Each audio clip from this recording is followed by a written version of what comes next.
Përshëndetje të dashur nxënës, po fillojmë me mësimin e radhës.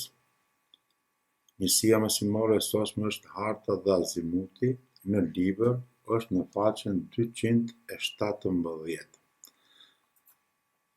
Do të përmendim sot një koncept të ri të cilin ndoshta deri më tani nuk e keni dëgjuar, dhe atë koncept do të mundohemi ta sqarojmë. Mirë po, pikë së pari të fillojmë në aspektin historik.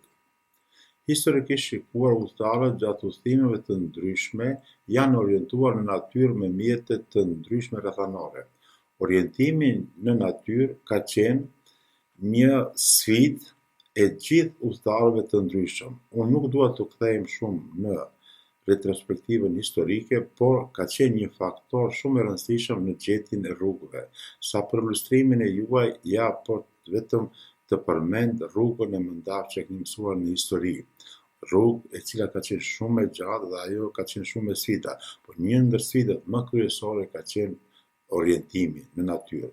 Dhe tash shtrohet një pyetje, si është bërë ky orientim, si janë orientuar karavanet të ndryshme të cilat janë marrë me vartin e mallrave të ndryshëm.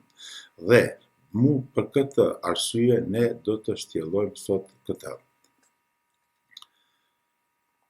Janë orientuar me bimë të ndryshme, si për shembull me myshje, sepse ata gjithmonë vendosen në anën veriore të drunjve. Prandaj kanë pas një lehtësi rrethanore për të gjetur polin e veriut, pastaj anët tjera të botës që kanë gjetur shumë lehtë.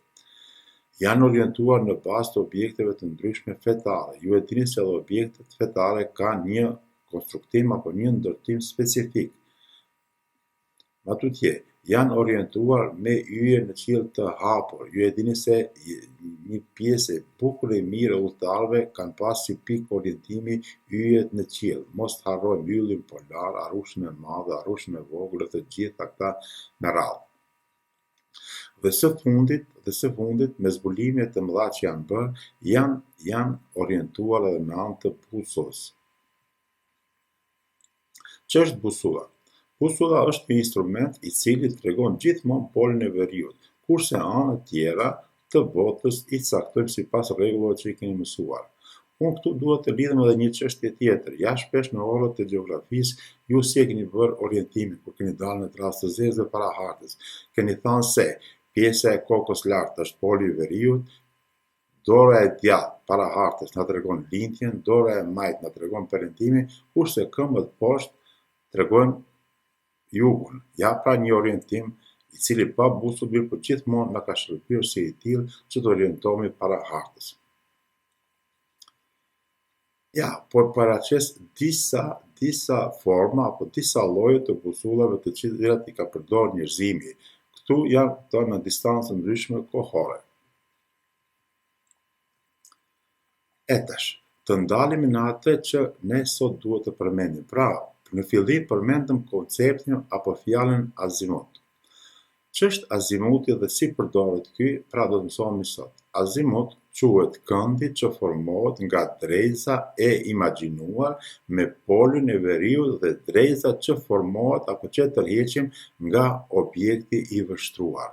Pra shigjoni, këtu bëhet fjalë për një kënd që formohet ndërmjet polit të veriut, objektit të vështruar dhe pikës së vështrimit gjithësisht ku jemi ne aty.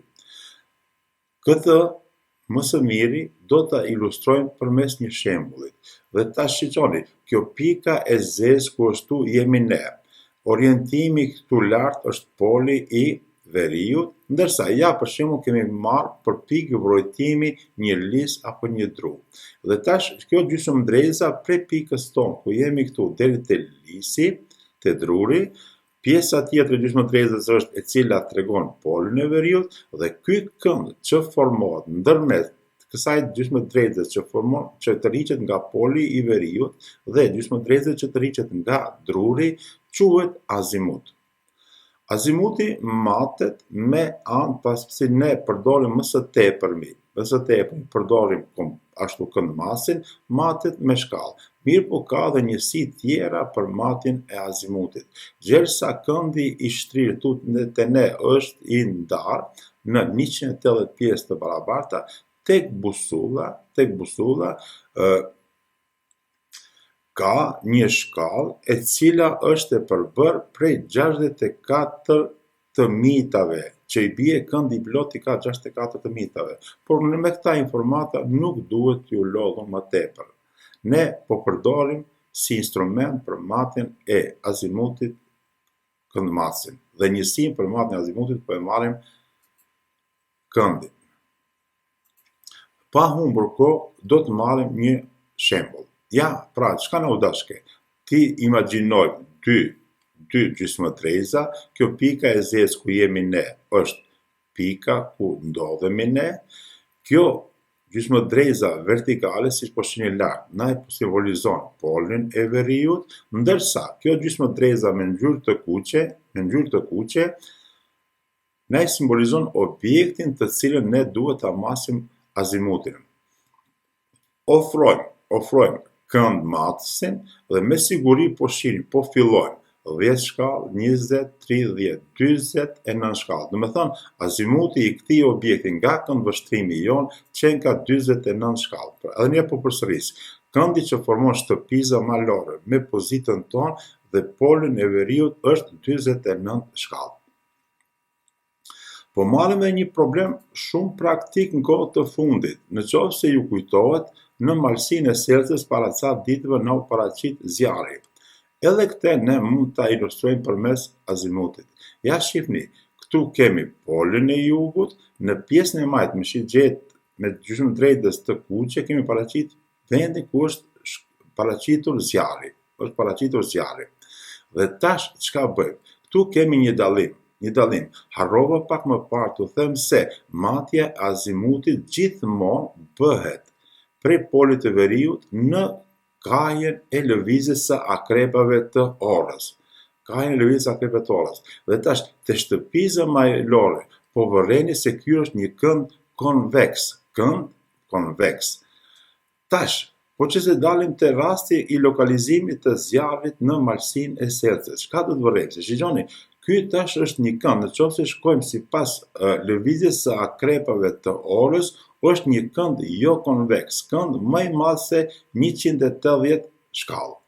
Tash, sa do të jetë azimuti këtu në rastin konkret? Pra, në qoftë se marrim një kënd të shtrirë 180 shkallë, tash çka bëjmë? Këndmasën e vendosim në anën tjetër dhe fillojmë numërimin prej poshtë 10, 20, 30, 40, 70, 80, 90, 120, 130, 120, 126 shkallë. Ta çka bëjmë? Bëjmë një llogari. Këndi që formon shtëpiza malore me pozitën tonë ishte gati. Ndërsa këtu çka do të bëjmë? 180 shkallë plus 126 shkallë, gjithsej azimuti është 326 shkallë. Po vazhdojmë të tjerë me shembuj konkret. Ja, kam marrën këtu para jush një hartë, tek e cila i kemi përveç Maqedonisë kemi dhe disa pjesë të rajonit. Dhe ne këtu do të shtrojmë një detyrë të caktimit të azimutit ndërmjet qyteteve të cilat janë këtë hartë. Pra, marrim së pari Tetov, Manastir, Tetov, Kumanov dhe Tetov, Tiranë. Si dhe në çfarë mënyre do të caktojmë këtë azimut, unë do t'jap sqarim vetëm për rastin Tetov Kumanov. Pastaj ju, për detyrë shtëpie, do të caktoni azimutin e këndit Tetov Manastir dhe Tetov Tiranë. Sa i përket caktimit të azimutit të qytetit të Tetovës dhe Kumanovës, keni parasysh se së pari me anë të një shigjete shënjojmë polin e veriut. Pastaj çka bëjmë? Me anë të një shigjete tjetër, apo me një anë të një gjysmëdreze tjetër, lidhim Tetovën dhe Kumanovën. Ja lidhim Tetovën dhe Kumanovën. Dhe tash, ajo që ju mbetet juve, është vetëm të ofroni këndmatësin dhe të matni ky kënd. Madhësia e këtij këndi paraqet azimutin ndërmjet qyteteve Tetov dhe Kumanov. Ju duhet ta përsëritni edhe për rastin tjetër Tetov Manastir, si dhe pastaj ja dhe në hartën tjetër e keni gati. do të paraqitni apo do ta njësoni azimutin e këndit Tetov-Tiranë.